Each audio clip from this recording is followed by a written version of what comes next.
పిడుగురాళ్లలో vice chairman పదవి విషయంలో జరిగిన పరిణామాలపై వైసీపీ అధినేత జగన్ తీవ్రంగా స్పందించారు. 33 కార్పొరేటర్లు వైఎస్ఆర్సీపీపై గెలిచిందన్నారు. ఆయన వైఎస్ చైర్మన్ తామే గెలిచామని టీడీపీ ప్రకటించుకుందని మండిపడ్డారు. తునిలో కూడా 30కి 30 స్థానాలు వైఎస్ఆర్సీపీనే గెలిచిందని తెలిపారు. పాలకొండలోనూ ఇలాగే చేస్తున్నారని ఆగ్రహం వ్యక్తం చేశారు. అంతటా ప్రజాస్వామ్యాన్ని ఖూనీ చేస్తున్నారని, పోలీసులు కూడా ఇష్టారాజ్యంగా వ్యవహరిస్తున్నారని ఫైర్ అయ్యారు. తప్పుడు కేసులు పెడుతున్నారని ఆరోపించారు. తుని నియోజకవర్గంలో 30 కార్పొరేటర్ల స్థానాలు 30కి 30 వైసీపీ గెలిచింది. తెలుగుదేశం పార్టీకి కనీసం ఒక్కడంటే ఒక్క అభ్యర్థి కూడా లేడు. మళ్ళీ అలాంటి చోట ఎన్నికలు జరిగితే అలాంటి చోట వైస్ ప్రెసిడెన్సీని వయసుని ఎన్నుకునే వైస్ చైర్మన్ ఎన్నుకునే ఎన్నిక జరిగితే వైసీపీకి ఎలాగో వైసీపీ వాళ్ళను దౌర్జన్యం చేసి తీసుకునే పరిస్థితి లేకపోయేసరికి తెలుగుదేశం పార్టీ వాళ్ళు ఎన్నికనే పోస్ట్ పోన్ చేశారు. అంటే వీళ్ళకి అనుకూలమైన వాతావరణం వచ్చేదాకా ఎన్నికలు జరపరు. కోర్టు పర్యవేక్షణలో ఉన్న కేసులకు సంబంధించిన పరిస్థితులు ఇవి.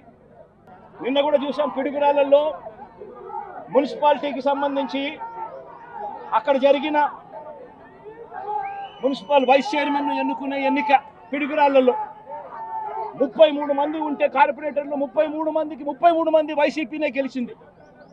మరి తెలుగుదేశం పార్టీ కార్పొరేటర్ కనీసం ఒక్కడు కూడా లేకపోతే తెలుగుదేశం పార్టీ ఏకంగా పిడుగురాళ్ల వైస్ ప్రెసిడెన్సీ సీటు ఒక్క సభ్యుడు కూడా లేని ఆ సీటును వీళ్ళు సిగ్గు లేకుండా మేమే గెలుచుకున్నాము అని చెప్పుకుంటా ఉన్నారు అని అంటే నిజంగా పోలీసులు అనేవాళ్ళు చంద్రబాబు నాయుడు గారి హయాంలో ఏ స్థాయికి దిగజారిపోయి. అధికారులారా, కూటమి ప్రభుత్వం చేస్తున్న అన్యాయంతో మీరు భాగం కావద్దు అంటూ సూచించారు జగన్. మీ టోపీపై ఉన్న సింహాలకు సెల్యూట్ చేయండి. అన్యాయం చేసిన అధికారులు, నేతలను బట్టలు ఉడదీసి నిలబెడతామని వార్నింగ్ ఇచ్చారు. రిటైర్ అయిన సప్త సముద్రాల అవతల ఉన్న వదిలిపెట్టమని జగన్ హెచ్చరించారు. అన్యాయం చేసే వారిని చట్టం ముందు నిలబెడతామని స్పష్టం చేశారు.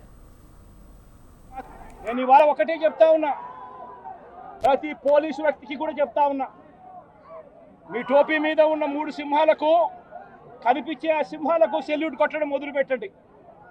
తెలుగుదేశం పార్టీ నాయకులకు సెల్యూట్ కొట్టడం మొదలుపెట్టి వీళ్ళు చెప్పినట్టుగా చేయడం మొదలుపెట్టి అన్యాయాలు చేయడం మొదలు పెడితే మాత్రం ఎల్లకాలము తెలుగుదేశం పార్టీ ప్రభుత్వమే ఉండదు అని చెప్పి ఇవాళ ప్రతి అధికారికి కూడా నేను తెలియజేస్తా ఉన్నా.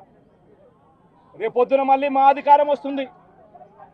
వచ్చినప్పుడు అన్యాయం చేసిన వీళ్ళందరినీ, వీళ్ళ అధికారులందరినీ, అన్యాయం చేసిన ఈ నాయకులందరినీ కూడా బట్టలు కూడా తీసి నిలబెడతామని చెప్పి కూడా ఈ సందర్భంగా తెలియజేస్తా ఉన్నాను. ఎవడిని వదిలిపెట్టేది ఉండదు. ఇదే వంశీని అరెస్ట్ చేసేటప్పుడు సిఐ అన్నాడట, నేను 1.5 సంవత్సరంలో రిటైర్ అయిపోతాను అని చెప్పి.